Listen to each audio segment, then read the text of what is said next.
cumprimentar. Esse trabalho é de autoria do aluno Felipe Arthur Ramos, do ITA, da doutora Elizabeth Matos, do IAE, e minha autoria também. Então, aqui estamos à disposição para eventuais perguntas. Por favor.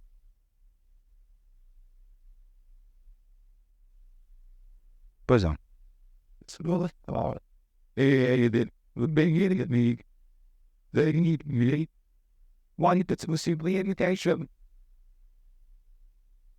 No desenho, assim, não está destacado aí porque esse trabalho está dividido em várias fases.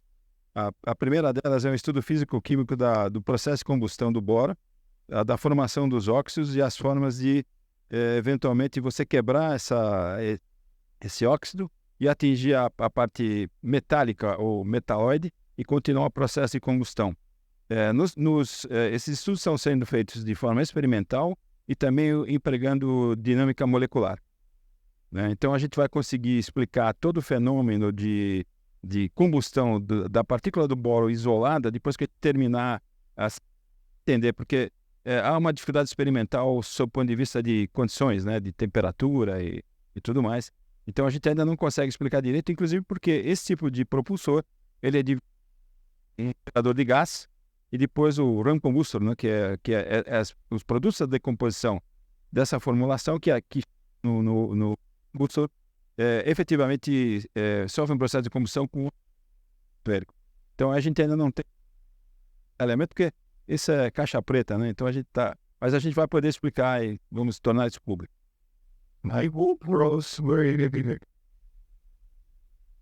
Desculpa, o corpo de prova é sólido. Nós já desenvolvemos alguns experimentos envolvendo o boro com plástico de engenharia, o PTFE, né? E nós identificamos que, num processo de prensagem, identificamos que realmente o flúor atua quebrando a camada e acelerando o processo. A gente usou análise térmica nesse caso, não foi apresentado aqui porque a gente quer apresentar o estudo desde o começo. Pois não. Professor, do you have any question? No, not yet. After. Ok. Mais alguém? Não? Time. Vamos então passar para o segundo trabalho, denominado Comparação entre métodos empíricos para obtenção do equivalente TNT de explosivo plástico.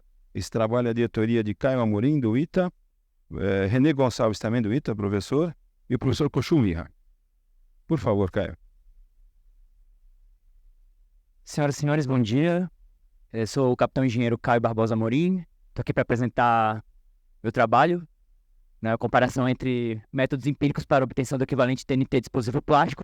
Foi realizado juntamente com o professor Dr. René, o professor Dr. Ira, né, todos do ITA, assim como eu, né, que estou agora como doutorando do PPGAL, do Programa de Pós-Graduação em Aplicações Operacionais, na temas de armas, né? Então, tem licença mais antigo para iniciar. E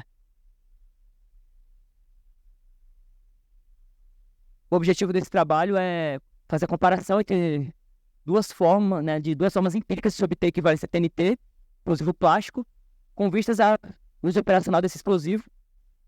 Para atingir esse objetivo, eu segui o seguinte roteiro. Primeiro, tratar a motivação do trabalho, que foi tudo que gerou, né, capacitou para chegar nele, né, para que tivesse a ideia de que ele fosse produzido, trazer o contexto da parte teórica dele, os materiais e métodos empregados, os resultados obtidos, né, a partir do emprego, né, dos materiais e métodos usados nesse trabalho, e por fim, né, trazer algumas conclusões. Né? Em primeiro lugar, a gente precisa, né, é importante falar, né, sobre de onde esse trabalho veio. A gente está num contexto de guerra que ainda tem acontecido no caso entre a Rússia e a Ucrânia. É uma guerra bem grande que tem levado muitos países a recompor seu estoque de armas.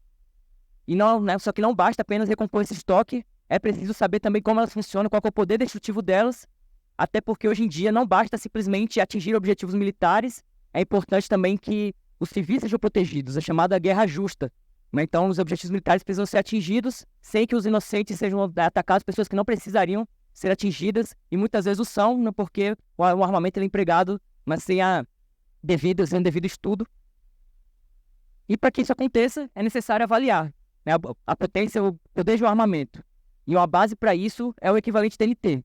que é um parâmetro importante, porque ele vai dizer o quanto o explosivo ele tem de potencial, ele tem de desempenho em relação à base, a referência da literatura, que é o trinitrotolueno, o TNT. Essa foto aqui ela mostra, né, como exemplo, o caso da onda de choque, o efeito de sopro, que é gerado a partir da reação de detonação de um explosivo, que vai gerar gases, né, uma alta densidade, né, uma alta pressão, eles vão começar a se expandir com uma forma de bolha, né, como os senhores podem ver aqui nesse domo que é formado de ar ali.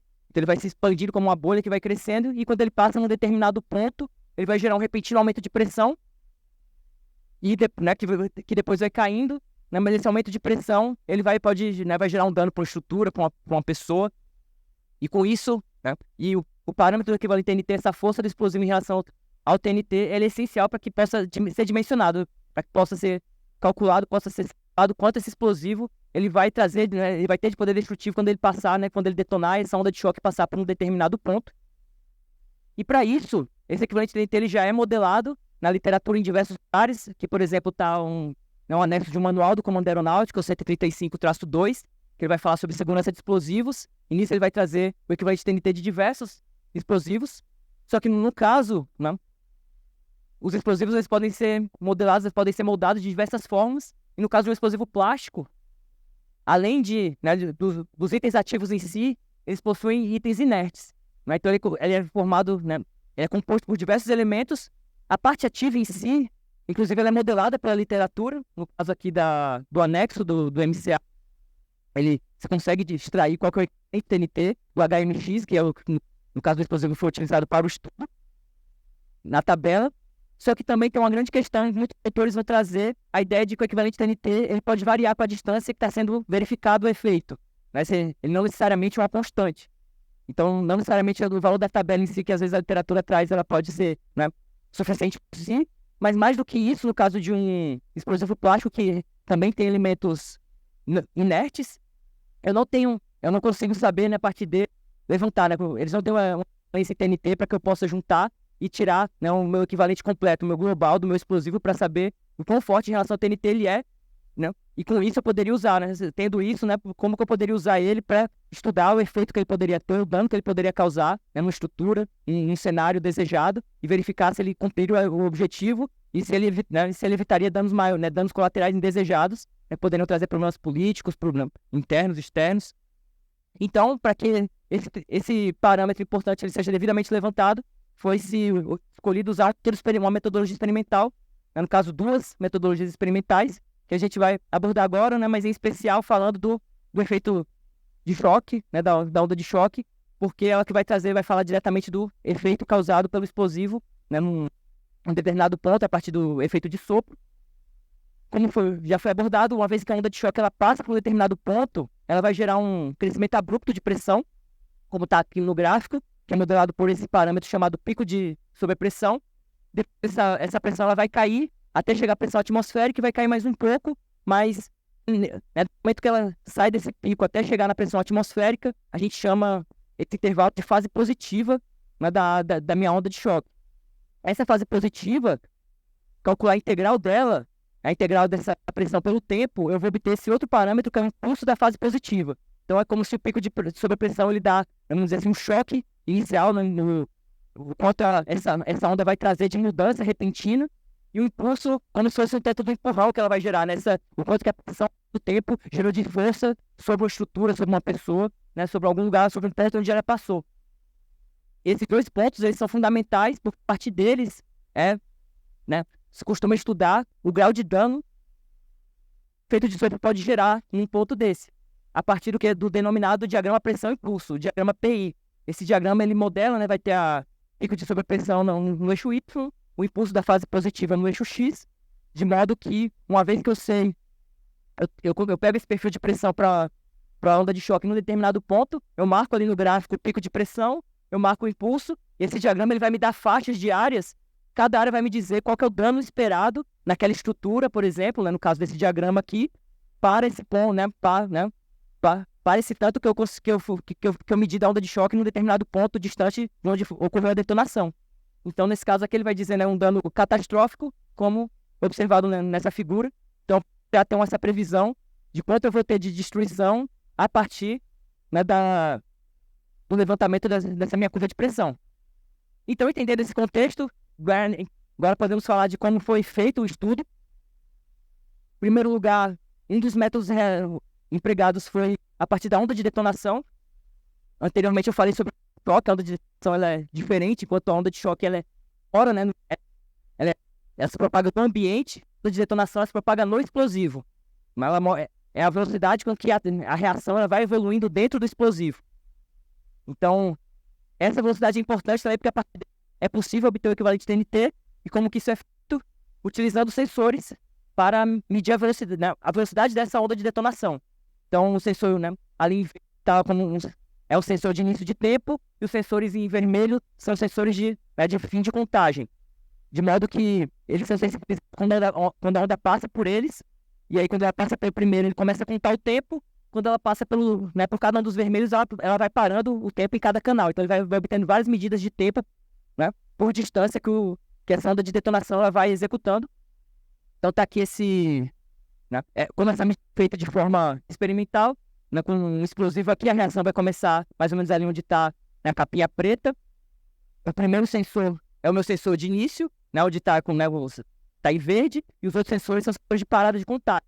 De forma que eu sei a distância entre cada um entre o sensor de início e cada sensor de parada. Sabe, tendo essa distância, tendo o tempo medido, que é feito a partir... cada sensor desse vai sensibilizar o cronômetro, que vai fazer essa contagem de tempo. Eu consigo medir a velocidade média da onda, né, entre esses dois instantes de tempo, de início e de parada. Com essa velocidade média da onda, né, eu calculo a velocidade de detonação do explosivo, igualando ela a essa velocidade média. E, a partir dessa velocidade média, fazendo a razão dela com a velocidade de detonação para o TNT, elevando isso ao quadrado, como a me apresenta, eu tenho uma estimativa do meu equivalente TNT para um explosivo. Mas não somente pela velocidade de detonação eu posso fazer isso, como também eu posso fazer pela onda de choque. Como já foi falado, o que é a onda de choque. Então está aqui mais um exemplo, tá, dela. Em especial, nesse estudo foi focado em empregar apenas, né, o pico de pressão.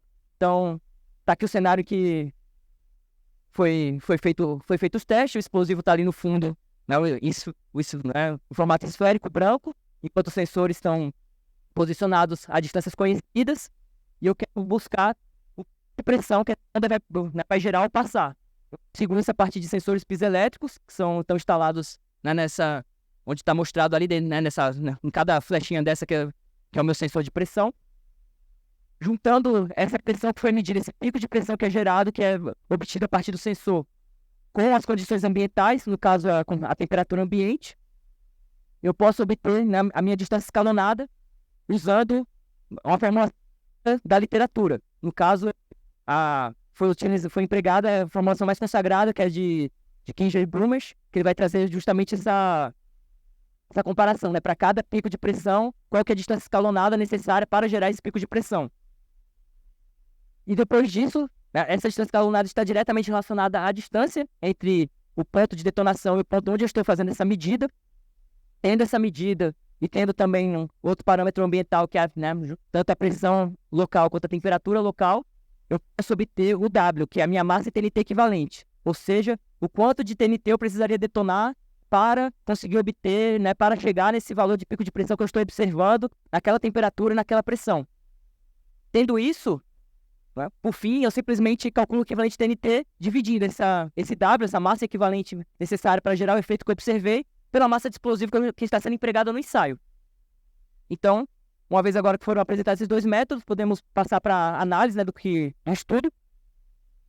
Em primeiro lugar, falando sobre a onda de detonação, foram feitas, né, como foi mostrado ali na parte de materiais e métodos para essa medida para diversas distâncias e calculado o equivalente TNT, que ficou sempre ali na ordem entre 20% a 30% a mais, né, do que a força do TNT, né, para o explosivo em análise.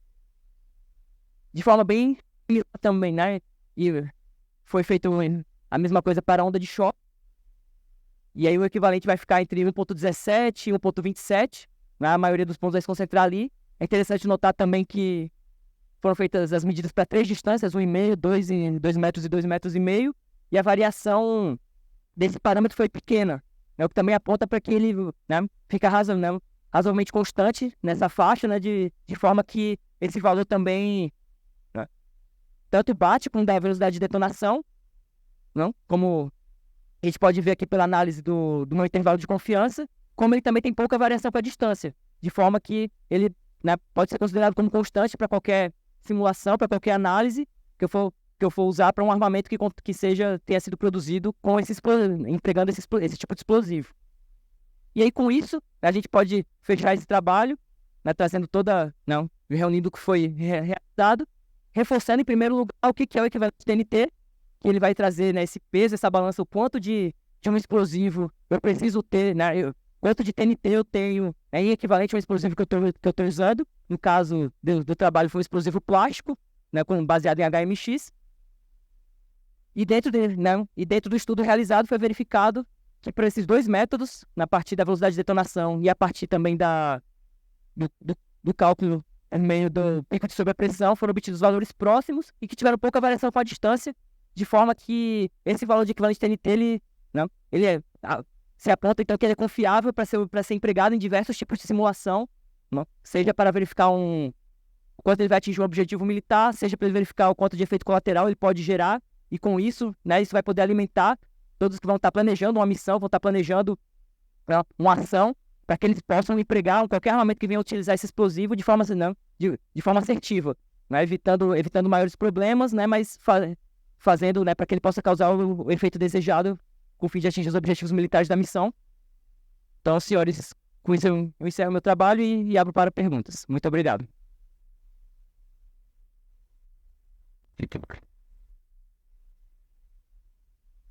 Obrigado, Caio. Perguntas? Por favor.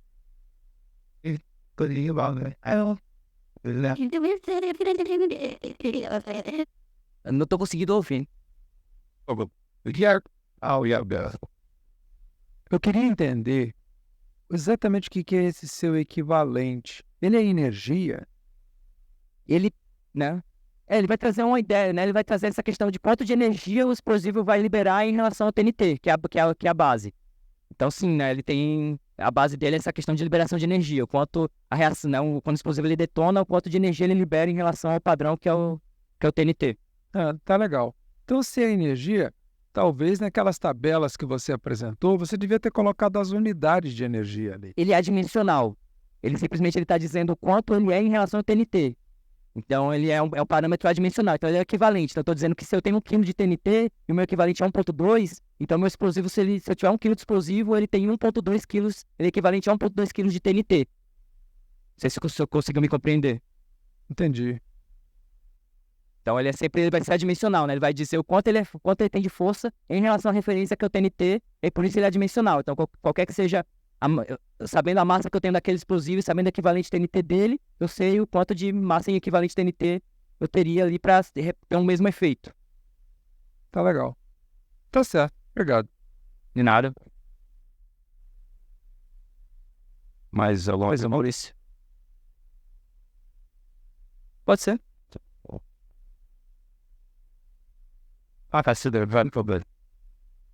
Caio, parabéns pelo trabalho. O trabalho experimental é sempre uma fonte de dados para a gente validar nossos modelos e tal, né? Mas a minha pergunta é bem específica. Naqueles resultados que você obteve para o equivalente de TNT, quando você colocou nas curvas, teve uma dispersão até considerável, né? E isso é, obviamente, de acordo com o número de amostras que você utilizou e tal, né? Mas você tem ideia do que se trata?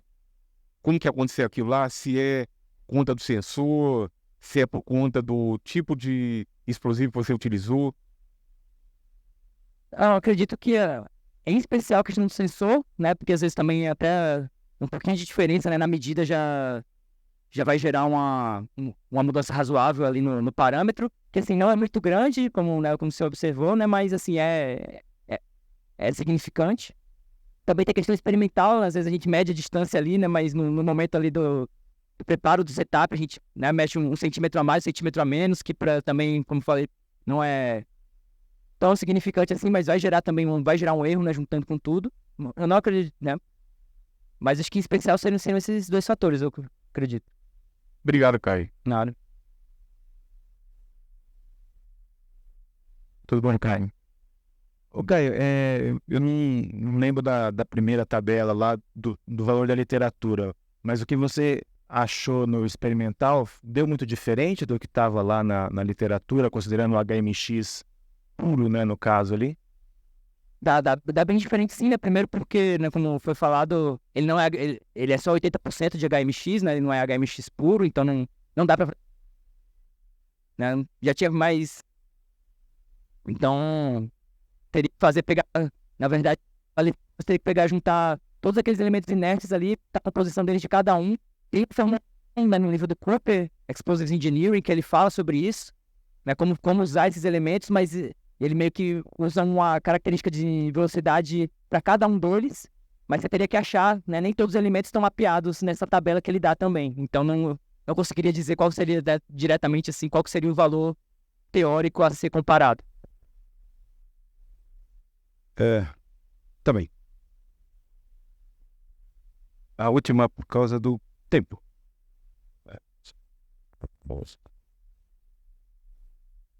Parabéns, Caio. Eu não sou da área, mas achei bem interessante o trabalho. Só queria fazer uma pergunta com relação à forma como foi calculada a relação lá entre o comparativo do TNT, né? Eu não sei se é exatamente o termo, mas você colocou a velocidade de propagação do elemento do explosivo que você está comparando com a velocidade de propagação do TNT, e você levou isso ao quadrado. Isso tem alguma correlação com a energia cinética que você tem com essa velocidade? Tem alguma relação para você fazer esse comparativo?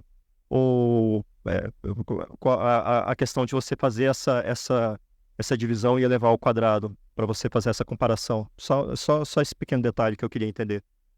Pra falar a verdade, eu não tinha parado pra pensar sobre esse ponto. Eu acredito que posso fazer se algum sentido. Não vou dizer, né, que né, parei pra verificar toda a fórmula de onde ela veio, né, mas ela também é baseada nesse livro que eu citei, né, Explosive Engineering, do Cooper, que ele traz, né, essa fórmula como uma possibilidade de calcular o equivalente TNT a partir desse parâmetro de velocidade de detonação.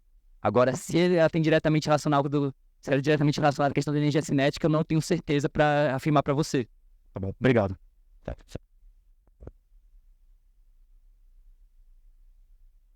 Muito bem, mais uma vez, obrigado, Caio. Eventuais questionamentos podem ser encaminhados diretamente à pessoa dele. Eu vou, por causa do tempo, passar para a próxima apresentação. Obrigado, Caio.